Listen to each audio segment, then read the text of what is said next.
అడిగిన బంజీ అడొత్తు. అందరికీ నమస్కారం. ఇది గొప్ప చిత్రం, మహత్తరమైన చిత్రీకరణ చేస్తున్నటువంటి ఒక ఆధ్యాత్మికమైనటువంటి పాట, భక్తి రసమైంది.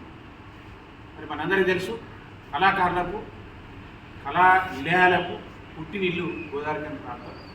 ఈ గోదావరిఖని ప్రాంతంలో విలక్షణమైనటువంటి పాత్రను పోషిస్తూ గొప్పగా మహత్తరంగా ఘనంగా నిర్మాణం చేస్తున్నటువంటి ఘనత మా వేముల అశోక్ దక్కింది.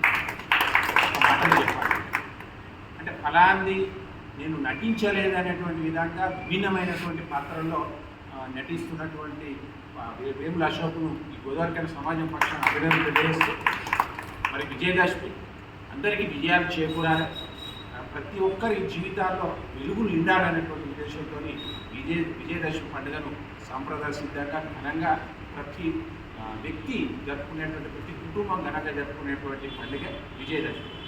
మరి విజయదశమి పండుగను పురస్కరించుకొని అందరినీ ఆధ్యాత్మికం వైపు మళ్లించడం కోసం ఆకేన భాస్కర్ దర్శకత్వంలో నిజంగా చాలా గొప్ప పాట చిత్రీకరణ చేయడం అనేది చాలా గొప్ప విషయం.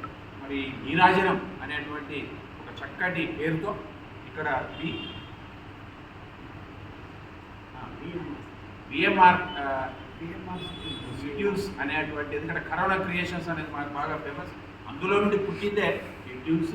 మరి ఇట్లాంటి ఆర్గనైజేషన్ ద్వారా ఈరోజు సమర్పణతో ఈరోజు నిర్మాణం చేయడం చాలా గొప్ప విషయం. మరి వేముల అశోక్ గారు పాటకు ప్రాణం పోస్తూ ఆ పాటకు అనుగుణంగా నృత్యం చేసేటువంటి విధంగా ఉంటే వారికి షేర్ చేస్తూ నిజంగా పాటకు ఒక అందాన్ని ఇచ్చేటువంటి పద్మావతి గారిని కూడా నేను అభినందన తెలియజేస్తూ, మరి కొరియోగ్రాఫర్ కబీర్ మాస్టర్ గారు కూడా అభినందన తెలియజేస్తూ, మరి ఈ పాట, ఈ ఆధ్యాత్మికమైనటువంటి ఈ పాట అందరూ ఆదరించాలి, గొప్పగా ఆదరించాలి. విజయదశమి కల్లా దీని వ్యూయర్స్ కానీ ఎక్కువ చాలామంది చూసే విధంగా అందరూ ఆదరించేటువంటి అవకాశం ఉంది. ఎందుకంటే గోదావరిఖని ప్రాంతంలో ఉన్నటువంటి ప్రజలు అందరిని అప్పుని చేర్చుకునేటువంటి అవకాశం ఉంటుంది. కేవలం గోదావరిఖనిగా పరిమితం కాదు, ఇది అన్ని ప్రాంతాల్లో తెలుగు రాష్ట్రాల్లో ఈ ఆధ్యాత్మికమైనటువంటి పాటను అందరూ ఆదరించాలని మా అందరి పక్షాన కోరుతూ థ్యాంక్ యూ.